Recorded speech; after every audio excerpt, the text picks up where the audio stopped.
سر 27ویں آئینی ترمیم کے بل میں پہلی بات چیئرمین صاحب پہلی بات جی آپ اگر نہیں سنیں گے تو ادھر سے بھی کوئی نہیں بول سکے گا سر اس میں ٹوٹل 49 کلوزز ہیں لیکن میں یہ وضاحت کر دوں کہ 3 مین سبجیکٹ ایریاز ہیں اور 2 انسلری ہیں 5 سبجیکٹ ایریاز کو یہ ایڈریس کرے گا. یہ تجویز لائی گئی ہے کہ چارٹر آف ڈیموکریسی میں پاکستان بھر کی جو جمہوری جماعتیں ہیں انہوں نے جنرل پرویز مشرف کے مارشل لاء کے دور میں یہ طے کیا کہ ہم نے اس ملک میں جمہوریت کے فروغ کے لیے آئین اور قانون کی بالادستی کے لیے مل کے چلنا ہے اور جدوجہد بھی کرنی ہے اور کچھ فنڈامنٹلز طے ہوئے.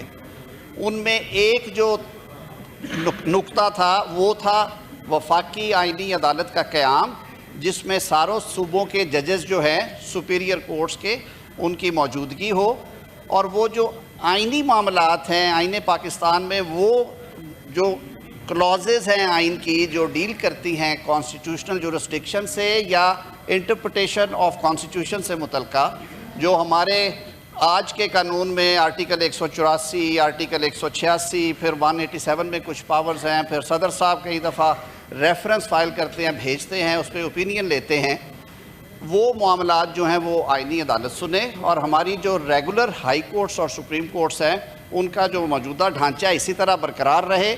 اس میں سر سول دیوانی فوجداری رینٹ فیملی کارپوریٹ کمرشل وہ سارے معاملات جو کہ 60,000 سے زائد کیسے سپریم کورٹ میں ہیں وہ وہاں پہ ان کے فیصلے ہوں اور وہی فائنل عدالت ہوگی اس کی کوئی فردر اپیل نہیں ہے. سر پچھلے 26ویں آئینی ترمیم میں جب ہم نے اس پہ مشاورت کی تو کچھ دوستوں نے یہ کہا کہ آپ اتنی بڑی ٹرانزیشن کی طرف نہ جائیں اتنی بڑی تبدیلی کی طرف نہ جائیں آپ ٹرانزیشن کے ساتھ چلیں آپ آئینی بینچز بنا کے تجربہ کریں معاملات شاید اس سے بہتر ہو جائیں اور جو مقدمات کا تصفیہ ہے سپریم کورٹ میں وہ بہتر ہو جائے اس کی رفتار بہتر ہو جائے. سر ہم نے بینچز 2/3 میجورٹی سے اسی ایوان میں یہ بل پاس ہوا قومی اسمبلی نے پاس کیا صدر مملکت نے اسینٹ کیا یہ بل پاس گیا سپریم کورٹ آف پاکستان میں. اب سر تھا یہ کہ وہی عدالت ہے وہی جج صاحبان ہیں جوڈیشل کمیشن آف پاکستان انہوں نے نامزد کر دیتے تھے وہ دن کا زیادہ تر ٹائم کانسٹیٹیوشنل پٹیشن سنتے تھے وہ جو معاملات ان کی جورسڈکشن میں تھے اور باقی ٹائم پہ دیگر مقدمات بھی. لیکن سر فیکٹ آف دا میٹر یہ ہے کہ 5 یا 6% مقدمات ہیں ٹوٹل جن کا میں ذکر کر رہا ہوں سر وہ کورٹ کا 40% وقت جو ہے وہ لے جاتے ہیں اور باقی مقدمات وہیں کے وہیں کھڑے تھے. دوسرا سر کچھ لوگوں نے یہ بھی کہا کہ جی یہ کورٹ ودن کورٹ ہے کچھ نے یہ کہا کہ جی بینچز جو ہیں وہ جوڈیشل کمیشن بناتا ہے اس میں لیجسلیچر بھی بیٹھی ہے اس میں ایگزیکٹو بھی ہے یہ کیوں ہوگا یہ اعتراضات تھے.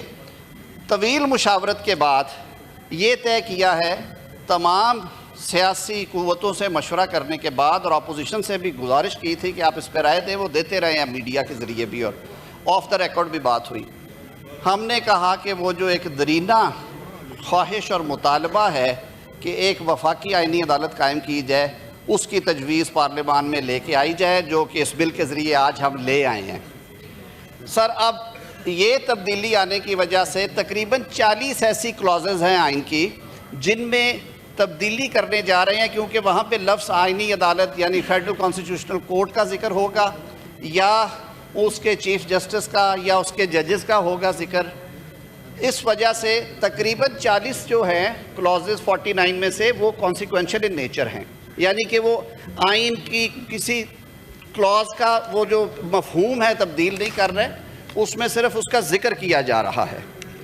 سر دوسرا ایک ایشو آیا ٹرانسفر آف ججز آف دی ہائی کورٹس 1973 کے آئین میں سر آرٹیکل 200 میں اس کو ایڈریس کیا گیا اور آرٹیکل 200 میں یہ کہا گیا کہ کسی بھی جج کو ایک ہائی کورٹ سے دوسرے ہائی کورٹ میں صدر مملکت ٹرانسفر کر سکتے ہیں اور وہ اختیار ظاہر ہے وزیر اعظم کی ایڈوائس پہ استعمال ہوتا تھا لیکن اس کے لیے اس ہائی کورٹ جہاں سے وہ جا رہے ہیں چیف جسٹس صاحب کو جس ہائی کورٹ میں وہ جائیں گے اس کے چیف جسٹس صاحب کو اور سپریم کورٹ کے چیف جسٹس کو وہ اعتماد میں لیں گے یعنی کہ ان سے کنسلٹیشن کریں گے اور اس کے بعد وہ تبادلہ جج کی رضا کے بغیر 2 سال کے لیے ہو سکتا ہے، لیکن اگر 2 سال سے زائد عرصہ آپ نے انہیں بھیجنا ہے تو اس کے لیے آپ کو ان کی کنسنٹ لینا پڑے گی۔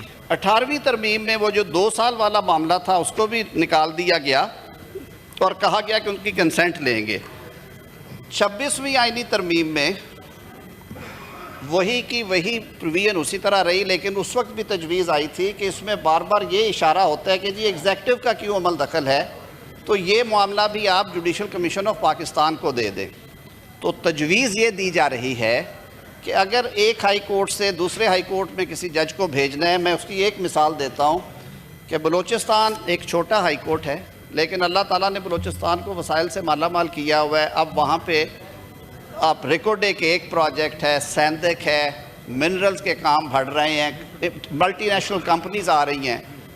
وہاں پہ اگر بلوچستان کے چیف جسٹس صاحب یا وہاں کی بار یا ججز مطالبہ کرتے ہیں کہ ہمیں 2 سال کے لیے کمپنی کارپوریٹ میں جو جج تجربہ زیادہ رکھتے ہیں انہیں مہمان کے طور پہ بھیجیں، وہ وہاں پہ سرو کریں، واپس چلے جائیں۔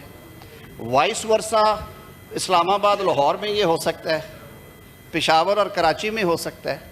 کئی دفعہ جج صاحبان خود خواہش کر دیتے ہیں کہ میرے کو فیملی ایشوز ہے، بچے پریکٹس کر رہے ہیں میرے اسی ہائی کورٹ میں اور میں انہیں ڈسلوج نہیں کرنا چاہتا، میں کسی دوسرے ہائی کورٹ میں جا کے کام کرنا چاہتا ہوں تاکہ لوگ انگلیاں نہ اٹھائیں کہ ان کے بیٹے یا بیٹیاں یہاں پہ وکالت کرتی ہیں۔ یہ ہمارے ہمسایہ ملک میں رائج ہے۔ ہم نے کہا اس سے آپ یہ جو رول ہے وزیر اعظم کا ایگزیکٹو کا ایڈوائس پہ وہ نکال دیں۔ یہ معاملہ بھی جو کمیشن ہے ججز اپوائنٹمنٹ کا، JCP judicial commission of Pakistan under article 175، اس کے سپرد کر دیا جائے، جس میں چیف جسٹس ہوں گے، جس میں 4 اور ججز ہوں گے، جس میں بار کا نمائندہ ہے، جہاں پہ 2 اپوزیشن کے 2 ٹریری بینچز کے ممبران ہیں، جس میں اٹارنی جنرل بھی بیٹھتا ہے، وہ آل انکلوسیو ہے، جو کہ 18ویں ترمیم کی عین روح کے مطابق بنایا گیا۔ اور ساتھ میں جو 2 ہائی کورٹس انوالو ہوں گے ان کے چیف ججز کو بھی بنایا جائے۔ اس میں سیف گارڈز بھی دیے گئے ہیں۔ سیف گارڈز یہ ہیں کہ چیف جسٹس جس صوبے میں بیٹھے ہوئے کوئی بھی چیف جسٹس، ان سے سینئر جج کو نہیں بھیجا جائے گا تاکہ چیف جسٹس کا عہدہ جو ہے اس کے حوالے سے کسی قسم کا کوئی تنازع پیدا نہ ہو۔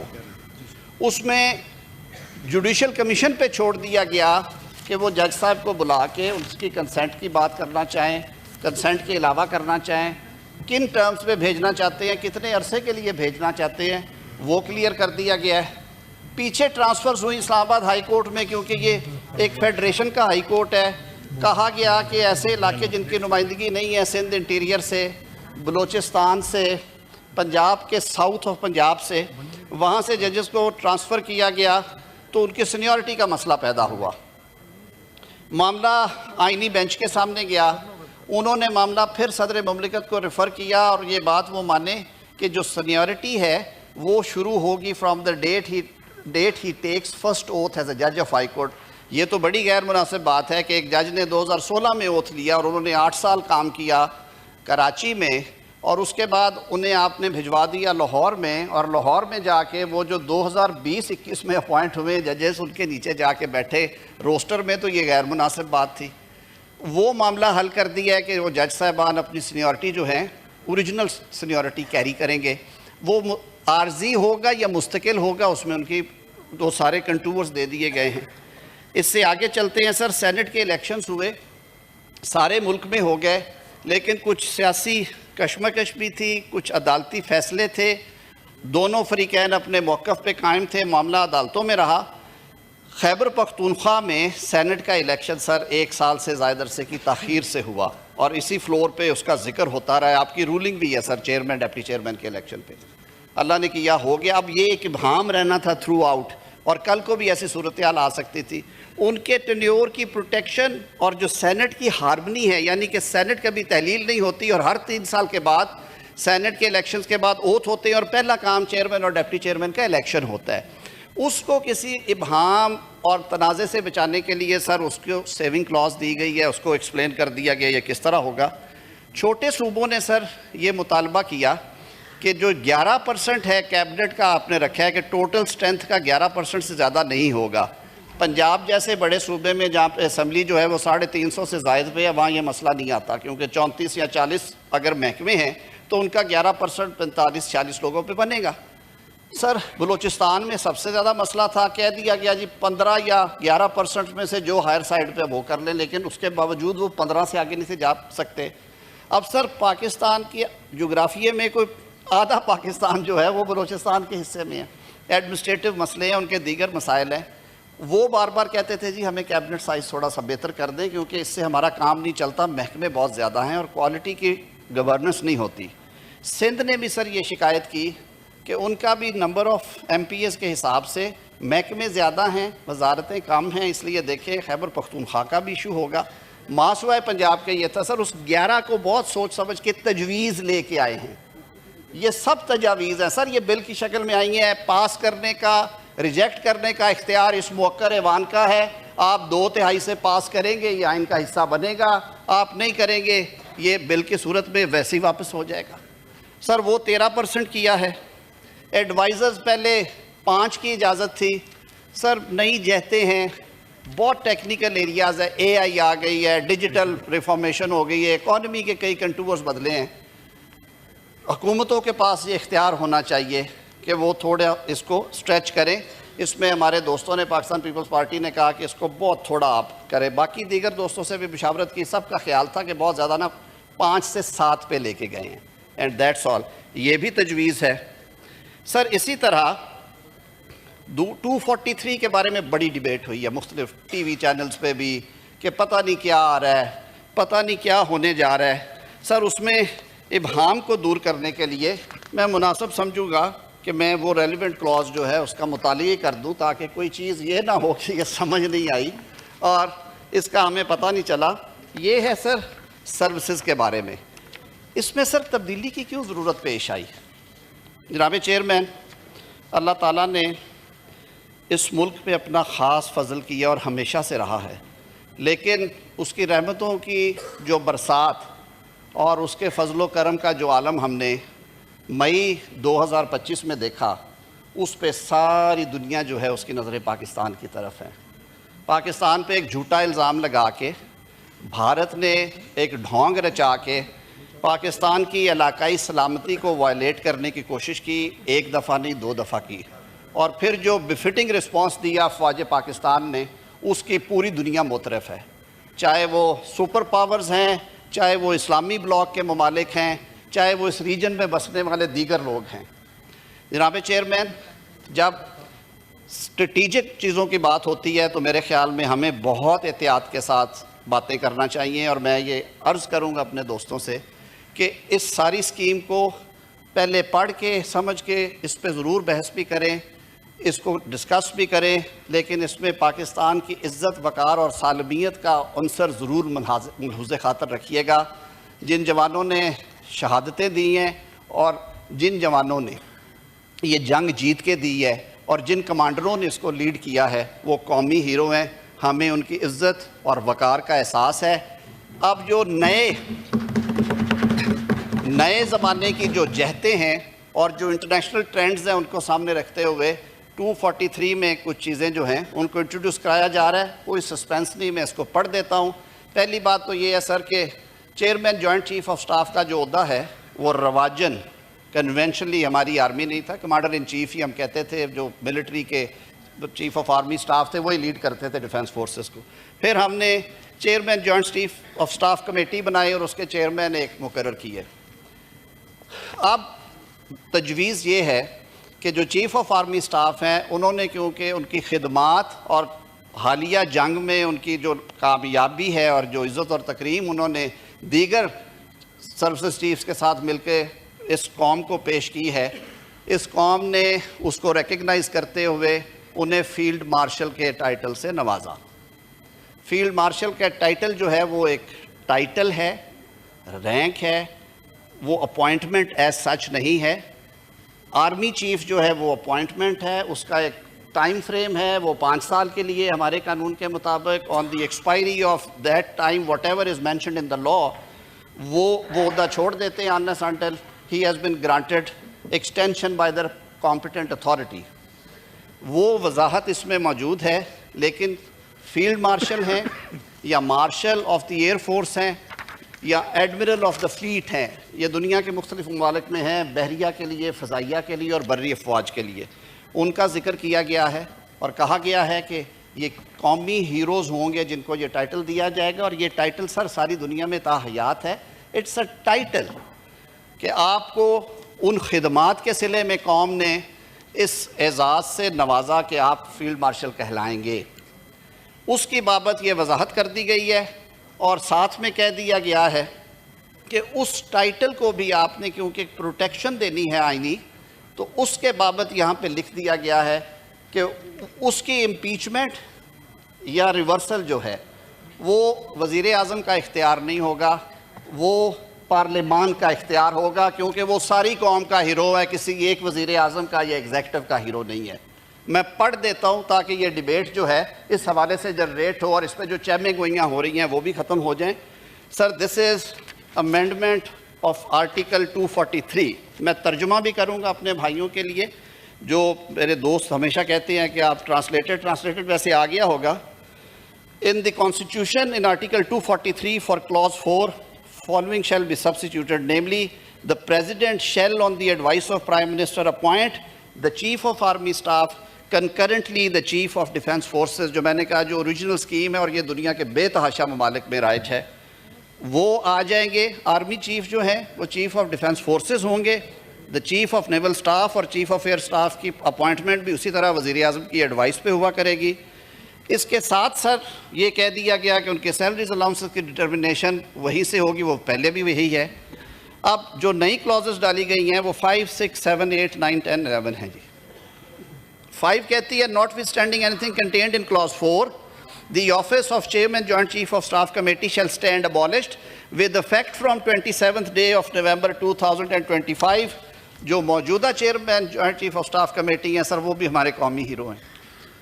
ان کے مدت ملازمت جب انہوں نے وہ اپوائنٹمنٹ ان کی ختم ہوگی اس کے بعد سر یہ عہدہ ابالش ہوگا. ان کے کرنسی آف پیریڈ میں سر پارلیمان یہ سوچ بھی نہیں سکتی کہ انہیں اس عہدے سے ہم محروم کریں.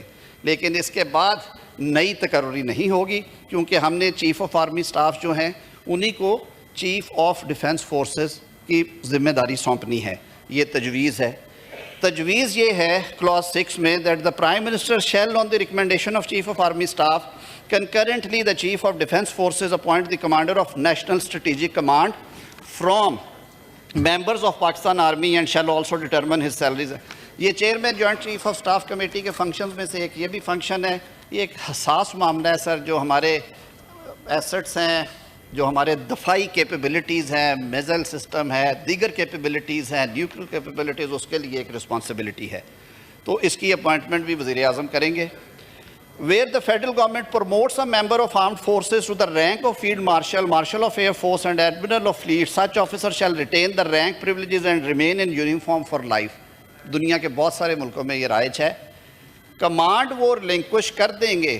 اگر وہ چیف آف ایئر ہیں تو اپنا ٹائم جب ان کا مکمل ہوگا وہ کمانڈ ریلنکوش کریں گے. آرمی چیف ہیں اس ٹائم کے مطابق کریں گے. لیکن یہ جو ان کو ٹائٹل اور رینک فیلڈ مارشل کا اگر کسی کو دیا گیا تو آئین اس کو پروٹیکٹ کر رہا ہے. 9 میں ہے the provisions of Article 248 as applicable to President shall mutatis mutandis apply to Field Marshal, Marshal of Air Force and Admiral of Fleet. جو میں نے بات کی ہے کہ پھر یہ نہیں ہے کہ ایک بندے نے اپنی ساری عمر دی، اس نے اس ملک کی خدمت میں ایک جنگ جیتی، ایک نہیں کئی اور محاذوں پہ کامیابی حاصل کی، قوم نے اسے اس ٹائٹل سے نوازا، تو یہ فرد واحد کا فیصلہ نہیں ہوگا کہ آپ یہ ٹائٹل واپس لے لیں. یہ اس ایوان کا اختیار ہے. یہ دونوں ایوان جوائنٹ سٹنگ میں بائی ووٹ اس کو کر سکتے ہیں، جو صدر کو مؤاخذہ کرنے کا طریقہ ہے. Sir on completion of term of his command, یہ وہ بات ہے جس کی وضاحت میں under the law the federal government shall determine the responsibilities and duties of field marshal, marshal of air force and admiral of fleet in the interest of state.